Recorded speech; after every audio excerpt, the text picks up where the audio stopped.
Ma'am, आइए और हमें यहाँ पे एजुकेशन दीजिए। और welcome ma'am, great personality, great upline, Sunita Negi thank you ma'am. Anita ma'am, thank you, बहुत बहुत धन्यवाद। आपने बहुत तारीफ की, वेल उसके लिए बहुत धन्यवाद। आप खुद में एक बहुत अच्छे लीडर हैं और बहुत अच्छा काम कर रही हैं, तो बहुत बहुत धन्यवाद आपका। सभी बहनों को जय आरसीएम। और सबसे पहले मैं इस साल की नए नववर्ष की सभी को हार्दिक शुभकामनाएं देना चाहती हूँ, क्योंकि नए साल में अभी मिले हैं, पहली मीटिंग है मेरी, तो इस करके सभी को हार्दिक शुभकामनाएं। और नया साल 2026 सभी के परिवारों में नई खुशियां, नई उमंग, नई उन्नतियां लेके आए, यही दुआ करती हूँ परमात्मा से। और सब खुश रहें, मस्त रहें, इसी तरह मुस्कुराते रहें। तो धन्यवाद सभी का। और परिचय दे दूं सुनीता नेगी, क्योंकि बहुत सारे साथी ऐसे होंगे कि जो नए होंगे, जो मुझे नहीं जानते, तो थोड़ा सा परिचय देना जरूरी होता है। सुनीता नेगी, और हम लोग उत्तराखंड से हैं, रहते चंडीगढ़ में हैं। और पिछले 2.5-3 सालों से अभी होटल छोड़ के अभी फुल टाइम में आरसीएम में लगे हुए हैं, दोनों हस्बैंड वाइफ।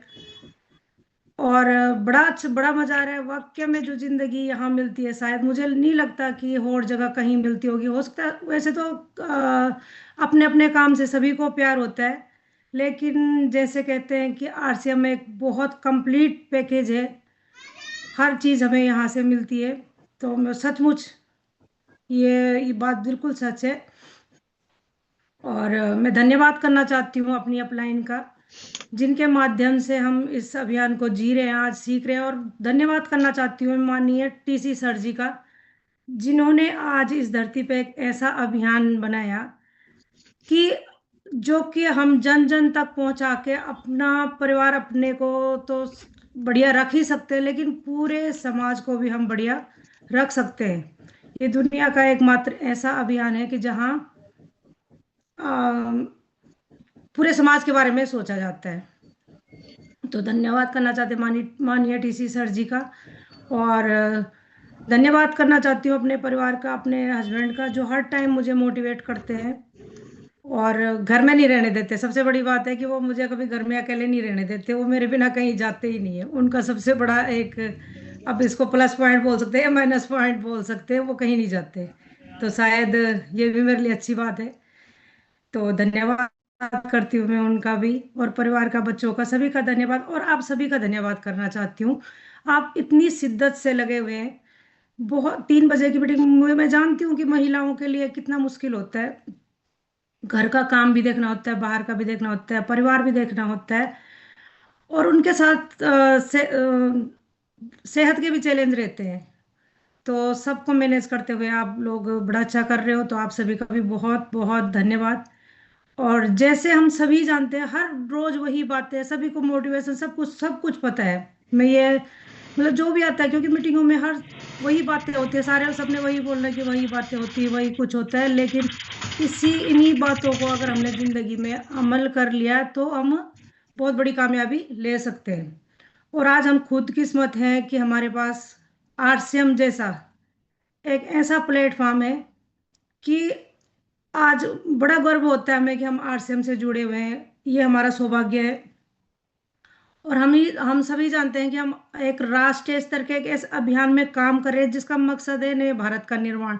कई बार लोग सोचते होंगे कि नए भारत का निर्माण कैसे हो सकता है, लेकिन जब ठान ले तो कुछ भी हो सकता है। और आज आपको जिस तरह से हमारी रूपांतरण यात्रा रही, तो पूरे हिंदुस्तान में आज आरसीएम का नाम है, बड़े बड़े लोग हमसे जुड़े हुए हैं।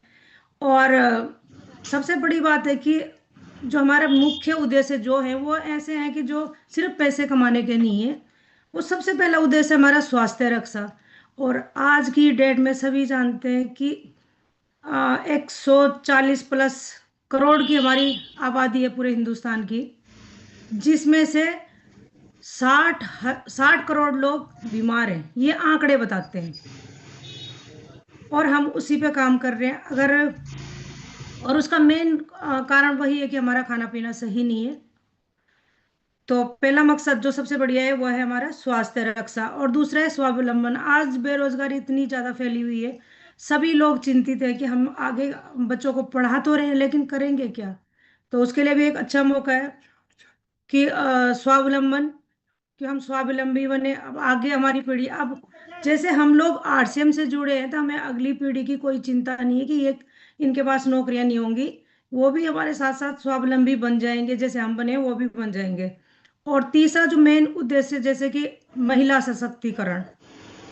आज भी महिलाएं कई जगह, हम लोग तो शहरों में रहते हैं, कई लोग बहुत कमजोर हैं जिनको कि हमेशा दबाया जाता है, उनको कुछ करने नहीं दिया जाता। लेकिन हम एक आरसीएम, आज ऐसा माहौल आरसीएम में बन गया कि महिलाओं में एक ऐसा परिवर्तन आया है कि जिन्होंने पूरे हिंदुस्तान में अपना नाम कर लिया है। तो ये 3 मकसद मेन है, वैसे कई मकसद और भी हमारे, हम बहुत चीज़ों पे काम करते हैं। तो मेन 3 मकसद हैं, इन पे हम काम कर रहे हैं। जैसे अभी मैडम ने भी बोला कि अभी जैसे लक्ष्य पे उन्होंने बात बोला कि लक्ष्य होने चाहिए, ऐसे सभी अम, अगर हमने जिंदगी में कुछ करना है तो बिना लक्ष्य के कभी कुछ हो नहीं सकता। और माननीय टीसी सर जी ने 2026, उन्होंने दो लक्ष्य लिया हुआ है 2026 को खास बनाने का। वो चाहे वो स्वास्थ्य की दृष्टि से हो, चाहे वो इनकम की दृष्टि से हो, चाहे वो आरसीएम का नाम होने की दृष्टि, किसी भी दृष्टि से हो, तो इस साल 2000, और हमारा उसमें कितना योगदान रहेगा ये हम हमें तय करना होगा। और आज जैसे कि स्वास्थ्य रक्षा पे हमारे हर बात चलती, तो उसका एक मेन कारण हम कई बार नेगी जी बोलते हैं कि हम, वो जब भी मीटिंग में जाते हैं तो वो एक बात हमेशा कहते हैं, लोगों से पूछते हैं, नए लोगों से, कि भाई हमारा मेन कारण आजकल खाने पीने का, जो हम बीमार पड़ रहे हैं बोलते हैं, तो उसका मेन कारण क्या होता है, लोग यही बोलते हैं कि खान पीन। तो अगर वो बोलते हैं कि अगर आरसीएम जैसी व्यवस्था अगर पूरे हिंदुस्तान में हो जाए, हम ये नहीं कहते कि हमारी व्यवस्था बहुत अच्छी है, लेकिन अगर आरसीएम जैसी व्यवस्था हम कहते हैं, अगर वो सामान पूरा हिंदुस्तान, पूरे मॉल में जो ये जो भी मॉल बने हैं, इस तरह का सामान अगर मिलने लग जाए तो हमारी आधी प्रॉब्लम खत्म हो सकती है। ये आप लोग मानते हैं, हो सकती है ना। तो इसमें हम बहुत बड़ा काम कर रहे हैं। अब मैं बात करती हूँ, थोड़ी थोड़ी मेरी बातें कोई इस तरह नहीं, क्योंकि एजुकेशन तो आपको, इतने बड़े बड़े लीडर यहाँ सभी बैठे, मैं सभी का बहुत धन्यवाद करना चाहती हूँ। और प्रीति मैम, पिछले महीने भी मैं भी पूरा महीना बिजी रही, इस महीने भी मैंने अब बोला कि 10 दिन के लिए हमने चले जाना है जहां मेरा फोन भी नहीं चले, मतलब 12 दिन के लिए हम ऐसे हो जाएंगे कि जहां दोनों के स्विच ऑफ होंगे। हम मिलेंगे नहीं। मैं कहा इस करके आज उनका सुबह फोन आया तो मैं कहा चलो दे देती हूँ मीटिंग। मैंने बोलते मैम आपकी मीटिंग, मैं कहा चलो कर लेते हैं, कोई बात नहीं, क्योंकि फिर इस ये महीना ऐसे ही निकल जाएगा और आपसे मुलाकात भी नहीं हो पाएगी। तो प्रीति मैम का भी धन्यवाद, और बाकी सारे लीडर जितने यहाँ पे बैठे हुए हैं, जितनी अच्छी तरीके से संभालते हैं, उन सभी का बहुत बहुत धन्यवाद भी मैं करती हूँ। लेकिन नया साल, हर बार नया साल आता है और हर बार हमारे वही, हर बार हम क्या सोचते हैं कि इस साल तो हम बस चक देंगे फटे, फिर दिसंबर आ जाता है, वही कुछ बड़ा ही नहीं कर पाते। तो नए साल में कुछ बड़ा करना है तो कुछ तो थोड़ा बहुत कुछ अलग सा करना होगा। सबसे पहले हमें क्या करना है, नए साल में हमें अब हम कुछ जो हमारी गलत आदतें हैं उनको छोड़ना पड़ेगा, और जो अच्छी आदत है उसका हमारा हमें क्या करना पड़ेगा, उस पे हमें अपना विजन क्लियर करना पड़ेगा, तभी जाके हम कुछ बड़ा कर सकते हैं। और कहते हैं कि आप जैसा सोचते हैं वैसा ही बन जाते हैं, ये अक्सर होता है। जैसी हमारी सोच होगी वैसे हम बनते जाते हैं। इसलिए नए साल में कुछ नए करने के प्रयास करें, और नया कुछ, ये नहीं सिर्फ सोचना नहीं है, करना भी है। और नव मैं थोड़ा सा बात करती हूँ कि नव वर्ष पर हम कुछ मार्ग क्या कर सकते हैं हम, मुझे कुछ क्या करना है नए साल में, थोड़ा सा आप लिख लेना। कुछ आदतों को छोड़ना है मैं नए साल में, जैसे कि काम को टालना। अक्सर हम क्या होता है कि आजकल ठंडे रजाई से निकल नहीं पाते, और हम तो सोचते हैं कि भाई चलो क्या करना है यार, बाहर तो ठंडे, आज कल चले जाऊंगी मैं फील्ड में। नहीं, इन काम को टालने की आदत को आपको बिल्कुल ही खत्म करना है। और दूसरा है कि गलत भाषा का इस्तेमाल नहीं करना है हमें कभी भी। वैसे मुझे पता है हमारी बहनें ऐसे कोई भी नहीं है, सारे आरसीएम वाले हैं जिनको हमेशा यहाँ बहुत अच्छी एजुकेशन मिलती है। फिर भी चाहे वो परिवार हो, बच्चे हों, बड़े हों, समाज हो, किसी के साथ भी हमने गलत लफ्ज इस्तेमाल नहीं करनी है। आज से ही हम इस साल में कुछ इस तरह की आदतें हम अपने आप में डालें। और सबसे आजकल जो सबसे बड़ी हमें गलत आदत है वो मोबाइल की, सभी को पता है। हमारा ज्यादा से ज्यादा टाइम, बहुत सारी महिलाओं को मैं देखती हूँ, सुबह उठते 6 बजे से उनका मोबाइल शुरू हो जाता है, रात के वो 11 11 12 12 बजे तक वो मोबाइल पे ही चिपके रहते हैं। तो थोड़ा सा अगर हम उस आदत को बदलेंगे तो, क्योंकि जब एक बार रील देखने बैठते हैं ना, फिर पता ही नहीं चलता कि कहाँ चले गए, और उसमें हमारा पता कितना टाइम खराब होता है। तो इस ज्यादा देर मोबाइल, बस ज्यादा ज्यादा ये रखो कि 1 घंटा मुझे मोबाइल देखना है। सुबह जैसे हमारा गुरुकुल शुरू होता है, उसमें मोबाइल देख लिया, उसके बाद छोड़ दो, अपना काम उम करो, फिर अपने काम पे लग जाओ। तो मोबाइल की आदत थोड़ी सी कम करनी है। और जो चौथी आदत जो है वो है कि फालतू की गपशप। हम लोग कई बार क्या वो, ये भी मुझे पता है कि आरसीएम वाले कोई फालतू की गपशप नहीं करते, पर फिर भी कुछ लोग जैसे नए होते हैं तो हम कई बार किसी के साथ बैठ के अनावश्यक की डिस्कशन करने लगते हैं, बातें करने लगते हैं फालतू की, जिनका कोई मतलब नहीं होता। उसकी जगह अगर हम आरसीएम की बातें करेंगे ना, तो जिंदगी बदल जाएगी सच में, और बदल रही है। मैं देख रही हूँ कितनी बहनें हमारे हैं जिनकी जिंदगी में इतना बड़ा परिवर्तन आया हुआ है, हम खुद उसमें शामिल हैं कि बहुत बड़ा परिवर्तन। अभी मैं अपनी बात कहूँ तो मैं अभी हम 29 तारीख को उत्तराखंड में थे, और 29 से लेके 2 तारीख तक। और ना जो भी क्योंकि मैं इतने दिनों बाद गई, तो एक आया दूसरा आया, तो अब उनको तो आरसीएम का पता नहीं, और मैं सोचूं कि मैं इनके साथ क्या बात करूं।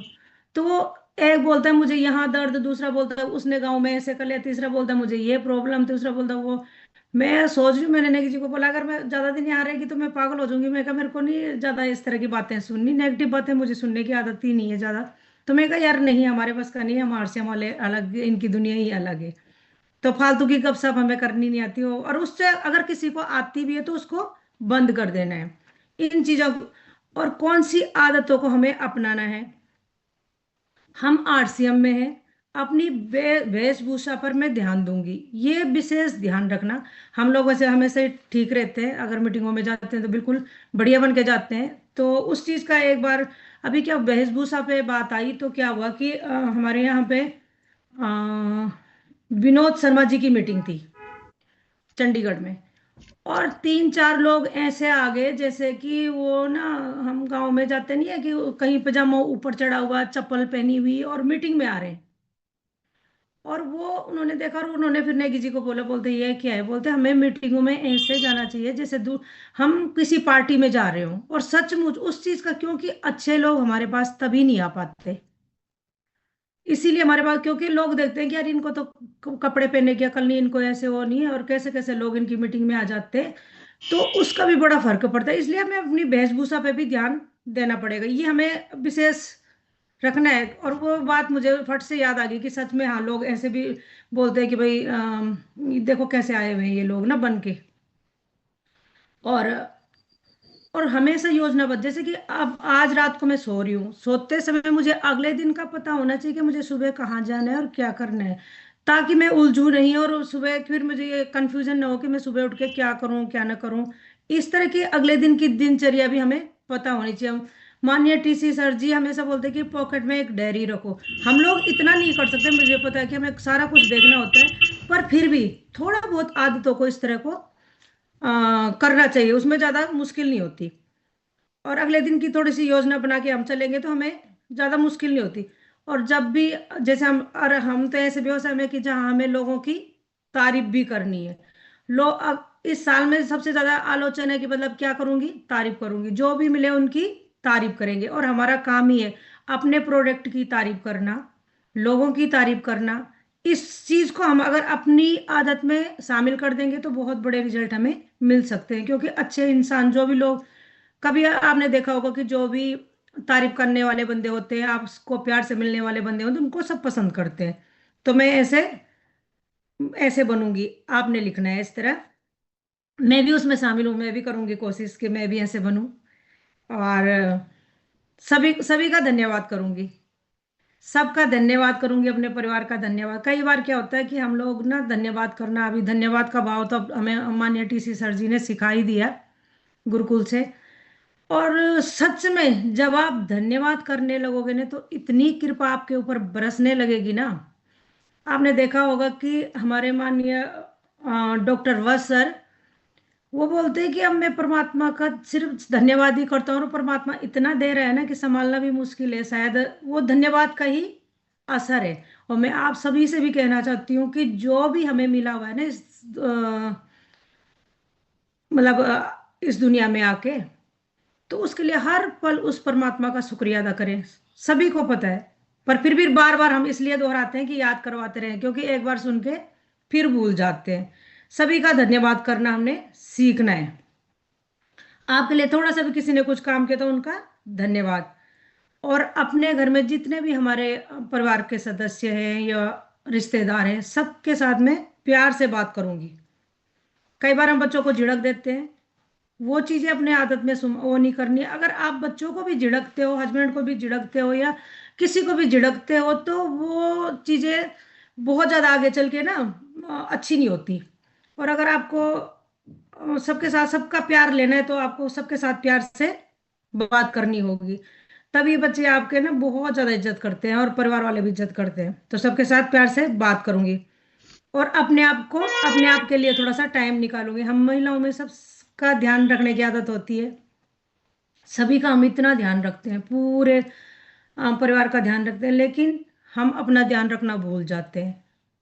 और आरसीएम क्या सिखाता है? सबसे पहले सेहत। और उनमें से मैं भी शामिल हूँ, जब जरूरत थी तब बहुत ज्यादा दौड़ भाग की, बहुत किया, लेकिन अब थोड़ा सा टाइम अपने लिए निकाल, अब अपने लिए टाइम निकालते हैं। टाइम निकालना बहुत जरूरी है, क्योंकि जब तक हम फिट नहीं रहेंगे तो हमारे विचार भी अच्छे नहीं होंगे। क्योंकि एक स्वस्थ शरीर में ही स्वस्थ विचार आते हैं। अगर शरीर ही फिट नहीं है तो हम अच्छा नहीं सोच सकते। तो इसलिए अपने आप के लिए जरूर टाइम निकाले, थोड़ा सा योगा के लिए टाइम निकाले, थोड़ा घूमे। आजकल थोड़ी सर्दी है, ज़्यादा घूमना फिरना नहीं हो पाता, लेकिन फिर भी थोड़ा सा 15-20 मिनट अपने लिए योगा जरूर करें। और इस साल बुक पढ़ने की आदत जरूर डालें। कितने लोग हैं हमारे में से जो बुक पढ़ते हैं? हैंड रेस कर सकते हैं। बिल्कुल बिल्कुल, आरसीएम वाले सारे बहुत ज्यादा। जी जी जी, सुमन मैम है, संगीता डोंगल मैम जी, सभी जी, मानी मनवाल मैम जी, हाँ जी, अनीता नोटियाल जी, हाँ। बड़े सारी हमारी बहनें हैं जो बुक पढ़ती हैं। बहुत अच्छी आदत है, और आपको पता भी चल रहा होगा कि कितनी अच्छी आदत है ये। जिस मैं बोलती हूँ कि जिंदगी की सबसे बड़ी दोस्त आपकी किताबें हैं। और ये बात हमें हमारे पंडित जी बताते थे, स्वर्गीय श्री सतीश पंडित जी हमें बताते थे कि सबसे बड़ी दोस्त हमारी क्या है? बुक। आपको किसी की जरूरत ही नहीं पड़ती। और दोस्त इसलिए भी है कि वो जो कमियां हमारे अंदर होती है वो हमें बताती रहती है कि हाँ यार, मैं तो यहाँ पे गलत हूँ। और कई बार ये होता है कि आपको कोई सोल्यूशन नहीं मिल रहा होता, तो वही चैप्टर आपके पास पढ़ने को लिए मिल जाता है, और वही जो आपके मन में क्वेश्चन है उसका जवाब उस बुक में मिल जाता है। ये अक्सर आपने देखा होगा, बड़े सबके साथ, बहुत लोगों को, मेरे साथ तो बहुत होता है कि अगर थोड़ा सा मुझे लगा यार मैं कंफ्यूज हूँ, कुछ हूँ, मेरी बुक निकालती हूँ और पढ़ती हूँ, उसमें मेरा उसका सोल्यूशन निकल जाता है और मैं बिल्कुल चार्ज हो जाती हूँ। तो बुक को अपनी दोस्त इस साल जरूर शुरू करें। अभी माननीय टीसी सर जी की जो बुक है, मनसा कर्मा कर्मा वाचना, वो उनकी बुक जो उनकी जीवनी पे जो लिखी गई है, वो इतनी बढ़िया बुक थी। वो मतलब मैंने जब पढ़ना शुरू किया, मैंने एक सब, मैंने आपको पहले भी बताया कि 170 पेज मुझे टाइम मिला, और नेक्स्ट जी उस दिन घर पे नहीं थे, मैं कहा आज मैं घर पे बैठ के मैंने 170 पेज पढ़ लिया। मतलब इतनी, मतलब, और कितने बार आंखों में आंसू। और क्या सोच उनकी है, उस बुक को आप पढ़ के जरूर देखना। तो इस तरह के आप, और बाकी सारी बुक हमारे पास इतनी अच्छी अच्छी बुकें होती हैं, बहुत सर की बुक है। और बड़ी सोच का बड़ा जादू आजकल मैंने दोबारा शुरू कर रखी है। और किसी भी काम के लिए मैं आगे लगातार प्रयास करूंगी, आगे बढ़ने के लिए। जब तक प्रयास नहीं करेंगे तब तक कुछ भी होने वाले नहीं है। जरूर प्रयास करें आगे बढ़ने के लिए। ड्रीम लिखें। ये तो यहीं तक था, आगे मैं बात करूंगी थोड़ा सा ड्रीम पे, क्योंकि हमारा मेन काम क्या है भाई, अगर हम ये चीजें लिखते हैं, सुनते हैं, सुनते रोज हैं, लिखते नहीं है, लिखने में सबको कुछ कई बार बड़ा तकलीफ होती है। ड्रीम लिखें अपने। ड्रीम अगर लिखते हैं तो पंडित जी हमारे कहते थे कि अगर इस हमने अपने कॉपी में अगर ड्रीम लिख लिए ना, तो वो परमात्मा के घर पे लिखे जाते हैं। और ये बिल्कुल सच्ची 100% बात है। आपने देखा होगा हमारे साथ कितने लोग हैं कि जिन्होंने कुछ ना कुछ लिखा हुआ था, हमारे सीनियर हैं, उन्होंने कुछ लिखा और वो पूरे हो गए, 100% वो पूरे हुए। और मुझे, हम कई बार लिख के छोड़ के इधर उधर रख देते हैं, हमें ड्रीम लिखना हमें भी नहीं आता था। मैं हर मीटिंग में बोलती हूँ कि हम 2004-05 में गए थे हम धर्मशाला। तो पंडित जी ने हमें बोला कि 100 चीजें लिखो, पैसे ही नहीं होते थे उस जमाने में। तो ड्रीम लिखो, 100 ड्रीम लिखो। 100 किसने लिखने थे, कुछ लिख दिए छोटे छोटे, बोलते कुकर, ये चीजें, वो वॉकमैन होता था कैसेट सुनने के लिए, वो लिखो। तो हमने वो लिखे। पहले समझ ही नहीं आता, किसी के घर में कुकर ही नहीं था, अच्छे वाला कुकर लाना, किसी के बेड के गद्दे नहीं है अच्छे वाले वो लाने, किसी के छोटी छोटी चीजें कहाँ होती थी पहले, ऐसे होता ही नहीं था। अब तो पैसा लोगों के पास ज्यादा हो गया तो हर चीज आसान भी होगी, और मतलब सब कुछ घर में अवेलेबल हो जाता है, पहले नहीं होता था। तो हम लिखा, तो हमने कहा ऐसे थोड़ी ऐसे, पर फिर भी पंडित जी ने कह दिया तो हमने लिख लिए। और जब देखा कुछ सालों बाद, तो वो सारी चीजें हमारे घर में मौजूद थी। ये होता है फायदा, चाहे आप लिख के भूल जाओ। अभी मेरे पास एक डायरी, मुझे एक पर्स निकाला मैंने, हर बार उसको बोलती हूँ मैं, अभी ध्यान ही नहीं आया कि भाई मैंने क्या लिखा 2015 में, जबकि हम उस दौर से गुजर रहे थे, जबकि हमारे पास होटल का बहुत ज्यादा कर्जा था, बहुत ज्यादा कर्जा था। मतलब 30 लाख से ऊपर का कर्जा हमारे सिर पे था।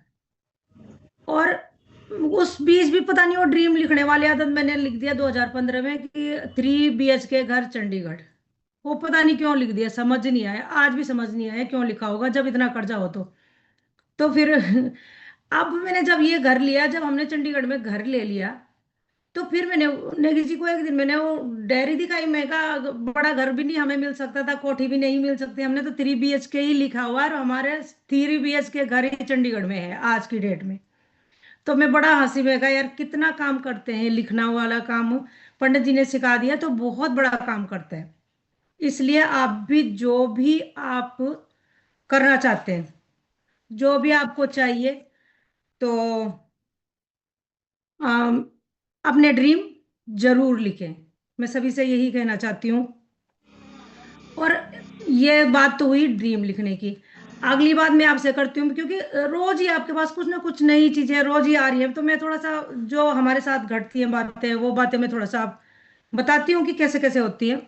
और पर्सनली हम लोग आज बड़ी अच्छी लाइफ इस आरसीएम की वजह से जी रहे हैं, सब कुछ बहुत बढ़िया। और मैं यही चाहती हूँ कि मेरे परिवार में ये आर एसपीजी परिवार हो या दूसरा कोई भी आरसीएम से जुड़ा हुआ बंदा, हर कोई ऐसी लाइफ जिए कि दुनिया उनको देखे।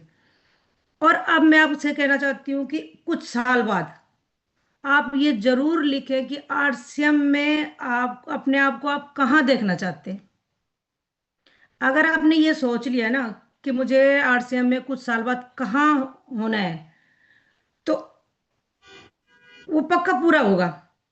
उसके लिए आपको आज से ही काम करना शुरू, क्योंकि अब आज 8 तारीख होगी। नए साल में आपको ये संकल्प लेना है कि मुझे इस साल दिसंबर के एंड तक आरसीएम में कहाँ पहुंचना है, या 2 साल या 5 साल का भी आप टारगेट बना सकते हैं। उसके लिए सबसे पहले, क्योंकि अभी हम जैसे आमदनी के लिए काम कर रहे हैं, मतलब पैसे के लिए काम कर रहे हैं, तो मेरे पास आरसीएम से छोटी सी अमाउंट जो अभी शुरुआत कर रहे हैं, वो शुरुआती अमाउंट लिख सकते हैं, जो थोड़े बड़े लेवल पे है वो बड़ी अमाउंट लिख सकते हैं। इस तरह करके आप ये जरूर लिखें कि भाई मुझे इस साल, इन कुछ सालों में, चाहे 2 साल चाहे 5 साल आ गया इस साल, कि मुझे आरसीएम में मैं अपने आप को कहाँ देखती हूँ, ये जरूर करें। और जब आप ये करेंगे तो वो पूरा होगा। और मैं अपने परिवार को कुछ सालों बाद कैसा जीवन देना चाहती हूँ इस आरसीएम की वजह से। फिर लिखें कि मैं किस तरह का घर, हो सकता है किसी के पास बहुत बड़ा घर हो, उसका घर का ड्रीम ना हो, ये फिर मैं अपना, वैसे लेडीज का घर वो होता ही है, लेडीज का ड्रीम हमेशा होता ही है कि मेरा अच्छा घर हो, सब कुछ बढ़िया हो। तो फिर आप घर का भी ड्रीम, जिनके पास छोटा घर है, हमारे जैसे के पास थोड़ा 3 BHK है, तो हम सोच सकते हैं कि बड़ा घर। तो अगर आपके पास भी थोड़ा छोटा घर है तो आप सोच सकते हैं कि मैं आप अपने आप को किस तरह के घर घर में देखना चाहती हूँ।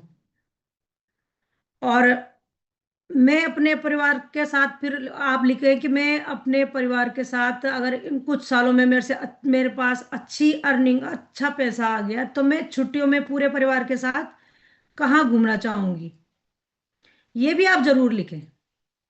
और लिखेंगे तो ये शायद जरूर पूरा होगा। मैं तो हमेशा लिखती हूँ वर्ल्ड टूर, और मुझे लगता है कि शायद शुरुआत हो चुकी है। जाएंगे कभी, जब लिखते रहेंगे तो जाएंगे जाएंगे जरूर, आपके साथ भी जाएंगे, इकट्ठे जाएंगे।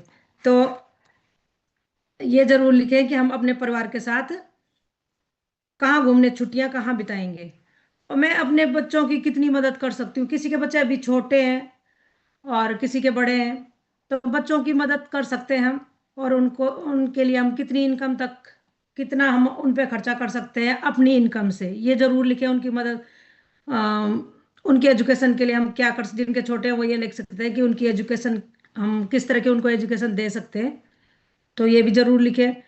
और आगे लिखें कि मैं इस समाज के लिए क्या कर सकती हूँ। परमात्मा ने मुझे एक जन्म दिया हुआ है, तो ये क्या मैं ऐसे ही गंवा दूं? और सारे हम तो लगता है कि, मुझे भी लगता है, मैं भी कई बार सोचती हूँ कि नहीं यार, परमात्मा ने एक जन्म दिया हुआ है, तो उसको हम क्यों ना अच्छी तरह से जिए। और जिंदगी वो है कि जो सिर्फ हम अपने लिए नहीं जीते। जिंदगी तो वो है कि ताकि हम कुछ लोगों का भी भला कर सकें। और हम तो कौन होते हैं भला करने वाले, लेकिन माननीय TC सर द्वारा आज जो हमें RCM दिया गया है, तो आज हम कई लोगों की मदद कर सकते हैं, चाहे वो किसी भी तरह से हो, चाहे वो इनकम की दृष्टि से हो, चाहे रोजगार की दृष्टि से, चाहे वो हेल्थ की दृष्टि से हो। हम लोगों की मदद कर सकते हैं। और जब हम किसी की मदद करते हैं तो उसका आनंद ही कुछ और होता है। अभी हम फील्ड में जाते हैं, कहीं जाते हैं, और लोग बोलते हैं कि आपने ये बोला था कि आप गामा ओरिजिनल ले लो, आपने न्यूट्रीचार्ज वुमन दिया, आपने वेज ओमेगा दिया, और उससे मुझे अल्टीमेट रिजल्ट मिले, तो कितना सुकून मिलता है उस टाइम।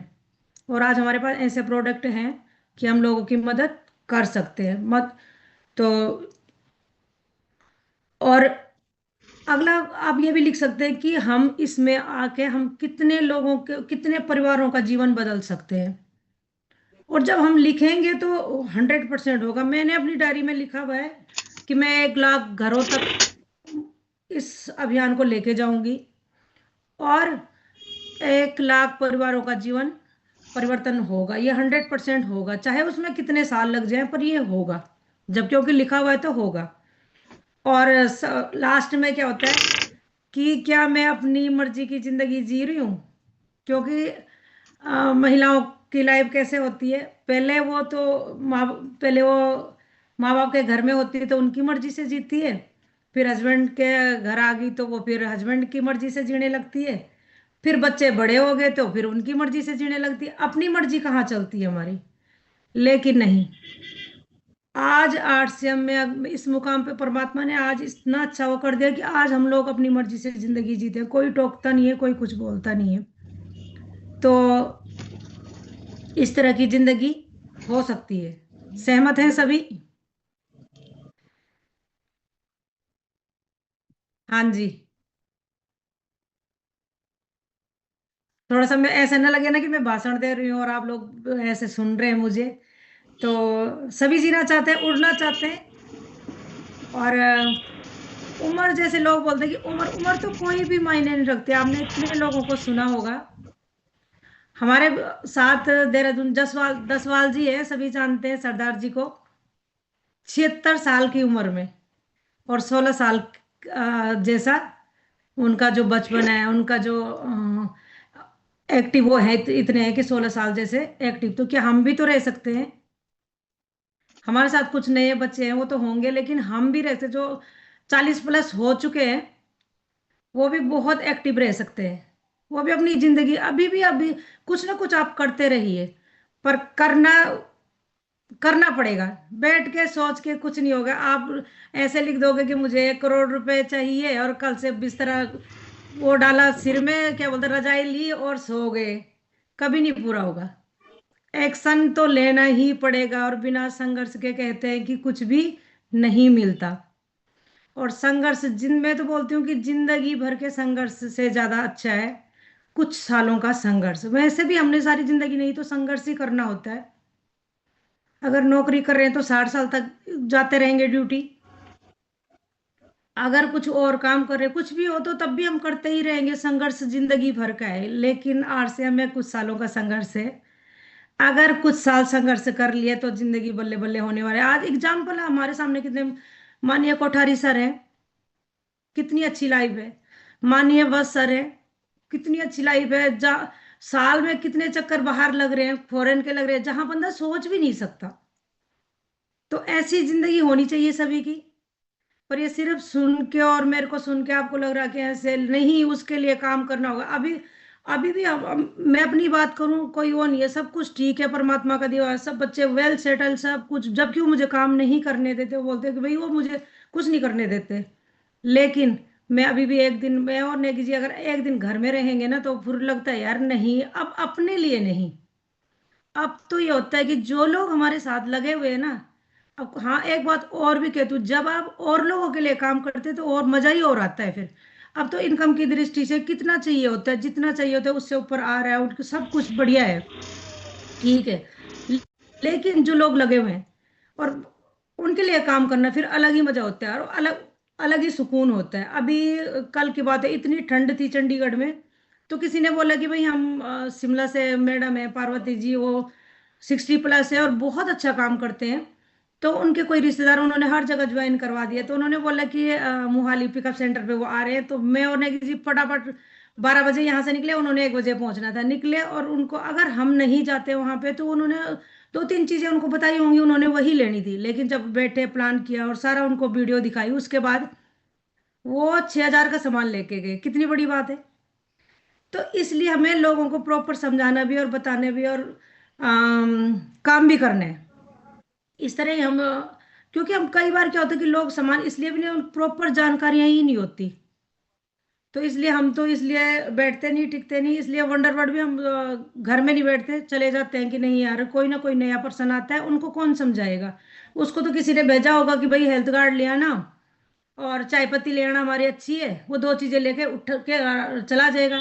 अगर हम वहां बैठे होंगे तो उनको प्रॉपर, उनको वीडियो दिखाएंगे, उनको प्लान करेंगे, उनको सामान के बारे में पूरी डिटेल, हर एक सामान के बारे में बताएंगे। और ऐसे ही होता है, फिर वो कई हजार का सामान ले जाते हैं। तो इस तरह हमें पूरा प्रॉपर जानकारियां भी देनी। मैं उसे बस यही कहना चाहती हूँ, क्योंकि हमारे बीच में तो एक से बढ़कर एक धुरंधर सारे हैं। सुमन मैम इतना अच्छा काम करते हैं, मैं नाम तो किस किस का लूं, बीरबला जी हैं, वो सभी के मेरे को चेहरे दिख रहे हैं, एक एक से। हिमानी मैडम, मधुराना मैम, सभी के चेहरे मुझे दिख रहे हैं। पर सारे बहुत अच्छा, अनीता जी हैं, सब बहुत अच्छा, दीक्षा धामी जी हैं, सब ये लोग बहुत बढ़िया काम करते हैं। और अनुराधा मैम है, वो फील्ड में इतना अच्छा काम करते हैं। दोस्त जिसका नाम मैं नहीं ले पा रही हूँ, सॉरी। लेकिन वो लोग काम कर रहे हैं, तब उनको इनकम आ रही है। काम तो करना ही पड़ेगा, और काम ही किसी ने बड़ी अच्छी बात कही कि इंसान को किसी के शकल और सूरत से नहीं पहचाना जाता। आपने कभी सुना होगा कि कभी किसी की डेथ होती है ना, तो कोई ये नहीं बोलता कि वो लेडी बड़ी गोरी थी और उसकी डेथ होगी, ये बड़ी काली थी, ये बड़ी सांवली थी, या गहरे रंग की थी, वो उसकी डेथ होगी। कभी सुना ये कोई जेंट्स या इस तरह? कभी नहीं सुना होगा आपने। आपने हमेशा सुना होगा कि उसने बहुत अच्छा काम करती थी, बड़े वो सबके साथ बढ़िया थी, और उसने समाज के लिए भी कुछ किया। और लोग तब जानते हैं, नहीं तो ऐसे कोई नहीं जानता। 4 दिन बाद लोग सब भूल जाते हैं। हमारे चंडीगढ़ में एक मैडम बहुत अच्छे थे, बोगड़ा मैडम, उनकी वो बहुत ही लोगों के लिए काम करते थे। तो पूरा चंडीगढ़ उनके लिए रोया, मतलब उनकी डेथ हुई। और बिल्कुल एक्टिव थे, इतने सबकी मदद करते थे लोग, उनको उनके लिए इतने पूरे चंडीगढ़ में। तो इस तरह की जिंदगी होनी चाहिए कि आप किसी के लिए कुछ करके जाएं तो लोग आपको पीछे भी याद करते रहें। तो आज हम जिस लेवल पे हैं, जैसे हैं, जिस एज में हैं, जो भी हैं, अपनी लाइफ को एंजॉय करें और बढ़िया तरीके से जिए। और कुछ ना कुछ नया सीखे इस साल में। हर टाइम कुछ ना कुछ नया सीखते रहे। और सभी से मैं यही कहना चाहती हूँ कि सुबह कंप्लीट पैकेज माननीय टीसी सर जी का गुरुकुल में, उसको जरूर देखें। जरूर। कंप्लीट पैकेज, क्या आपको चाहिए, स्वास्थ्य चाहिए, पैसा चाहिए, क्या चाहिए, एजुकेशन चाहिए, क्या चाहिए आपको, हर चीज। ये तो मुझे लगता है कि धरती पे शायद इतने इससे अच्छा तो कुछ हो ही नहीं सकता। तो बाकी सभी बहुत ही बढ़िया बढ़िया लोग हमारे बीच में हैं, सभी एजुकेशन देने वाले। मैं तो एक सिंपल, मैं तो आपसे बहुत कुछ सीखती हूँ। और मुझे इतना कुछ वो नहीं आता, पर हाँ ये है कि मुझे काम करना आता है। मैं हमेशा कहती हूँ, काम मेरे से जितना मर्जी करा लो, काम करना मुझे आता है। और पंडित जी कहते हैं जब आप काम करते हो ना तो पैसा तो आपके पीछे आएगा, और वो हो रहा है। तो जब आपने काम करना शुरू कर दिया ना तो पैसा आपके पीछे जरूर आएगा। और हम ये सिर्फ पैसे के लिए एक नए भारत का निर्माण करने जा रहे हैं, और उसकी शुरुआत हो चुकी है। और शायद बहुत कुछ बोलने के लिए होता, टाइम नहीं है इतना। तो सभी का धन्यवाद, आपने मुझे सुना। और शायद कुछ गलतियां, कुछ शब्द मैंने कुछ गलत बोल दिया हो तो उसके लिए मैं माफी चाहती हूँ। तो thank you ma'am, thank you Anita ma'am, बहुत बहुत धन्यवाद।